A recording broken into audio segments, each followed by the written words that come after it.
Na segunda parte desta aula pública sobre os romances policiais de Agatha Christie, Jean-Pierre Chauvin responde à pergunta do coordenador do Opera Mundi, Haroldo Ceravolo Cereza. Olá, Jean-Pierre, aqui quem fala é Haroldo Ceravolo, eu sou diretor de redação do Opera Mundi. A minha pergunta é a seguinte: Agatha Christie escreveu a maior parte dos romances dela antes do sucesso de 007, de Ian Fleming, antes dos Espiões de John le Carré e antes de Frederic Forsyth. Você vê uma relação entre o romance policial dela e essas obras? Como que ela pensou essa questão do romance de espionagem também? Evidentemente, ela veio muito antes do 007, vocês sabem, né? O 007 é bem décadas depois, ela nasceu no final do século XIX, e, portanto, quando ela escreve na década de 20, ela começa a escrever, ela está com 30 e poucos anos ainda, né? São raros os romances dela que são thrillers, digamos, de espionagem, com essas questões que ultrapassam a esfera doméstica, são raríssimos, né? Em geral, ela segue o preceito dos escritores do Edgar Allan Poe ou do Eugène Sue, né? Aqueles mistérios de Paris, e tenta fazer sempre num ambiente mais ou menos fechado ou em ambientes abertos que são limitados, navios, barcos, parques de um lugar, cemitério, enfim, lugares que a gente consegue visualizar, digamos, uma imagem só.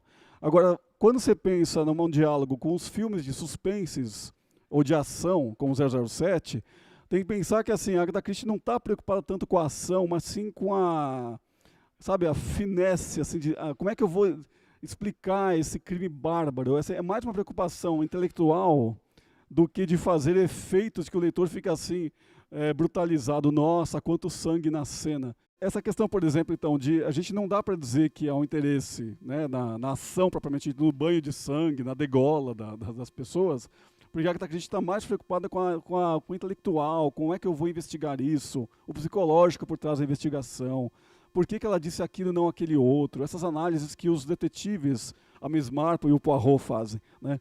Então, assim, não dá para dizer que ela dialoga diretamente com o 007, com esses tipos de filme, né? Ou Missão Impossível, por exemplo, né? Filmes de ação. Mas há um livro, em particular, da Agatha Christie, que são Os Quatro Grandes, que é um dos raros thrillers que ela escreve. O Poirot e o Hastings vão investigar. E é um crime que envolve 4 líderes mundiais, e aí é interessante pensar nisso. É um chinês, uma francesa, um americano e um incógnito ainda, que a gente só vai saber no fim do livro, e que eles vão ser capazes de assassinatos terríveis para calar a boca, né, queima de arquivo de pessoas muito estrategicamente situadas. Então, quando esses romances forem escritos, esse é um desvio de rota da Agatha Christie. Assim, é como se fosse eu cansei de brincar de casinha, vamos brincar agora de fazer investigação mundial, né? Então é um tema interessante, e embora isso não apareça tanto neste livro dos comunistas versus capitalistas, esse tema mundial, de interesse mundial até hoje, da esquerda, direita ou de centro, etc., isso aparece em vários livros. Em geral, de modo geral, as pessoas sonhadoras, poetas, que trabalham com teatro na Agatha Christie, não são jornalistas em geral, mas em geral essas pessoas são todas comunistas, é engraçadíssimo. E todos que não ligam para dinheiro.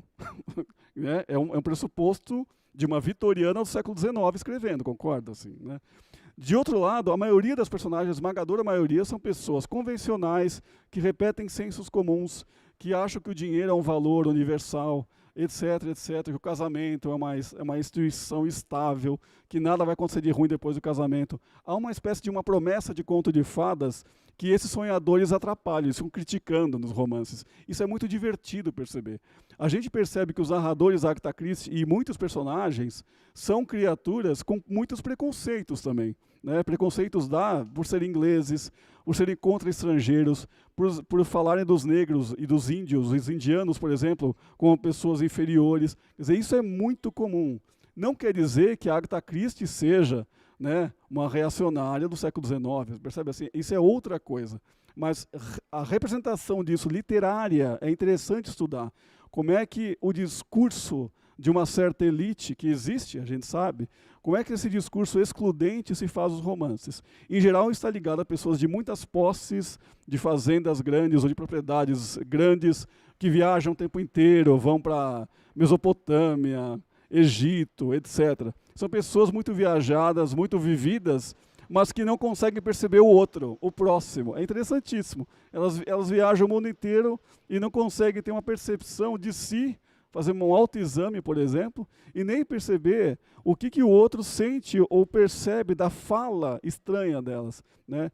Então, de fato, é esse desconforto. Mas nesse romance em particular, Os Quatro Grandes, essa questão internacional aparece explicitamente.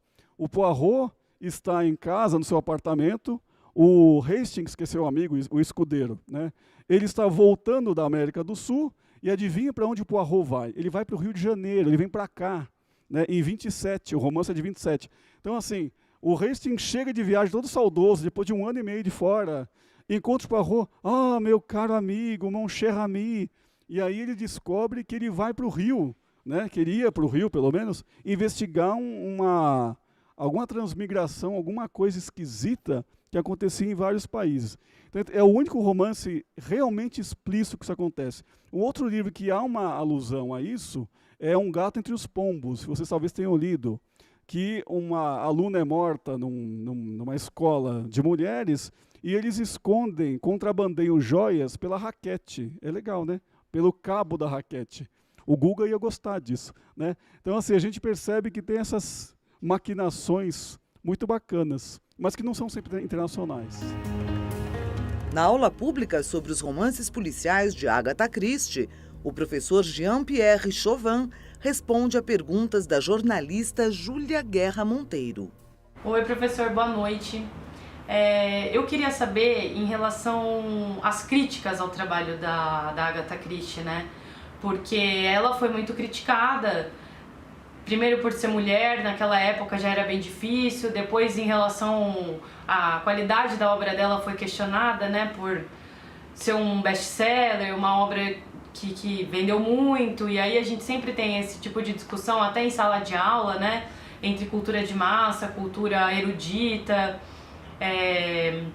mas a gente sabe que a obra dela tem diversas qualidades, então eu queria saber do seu ponto de vista, como você vê essa questão das críticas à obra dela? Eu acho que é uma questão de gênero também, primeiro, é uma mulher que escreve nos anos 20, então logo que o Wilson, por exemplo, dos anos 40, esse crítico americano que era uma autoridade, uma sumidade cultural, né, mundial inclusive, quando ele diz isso num jornal, um artigo de 3, 4 páginas é suficiente para destruir, seria suficiente. Mas isso não tem uma repercussão como se esperava, e ela está na Inglaterra vendendo o livro, quer dizer, ele está nos Estados Unidos criticando, ele chega a ser muito ofensivo, né? E essa dicção que é o problema. Se ele fizesse uma crítica construtiva, dissesse, olha, achei pouco convincente, não é verossímil, alguma coisa assim, mas não, ele vai para o gosto, é assim, não gostei, ou até me convenceu, mas nunca mais abro um livro dela. Ele diz isso numa crítica. Quer dizer, isso lido por homens machistas, misóginos, etc., que também querem invejinha da Agatha Christie, você pensa assim, é para esses homens, ou mulheres mesmo, que têm inveja, isso é um prato cheio. Então eles começam a repetir com variações esse discurso.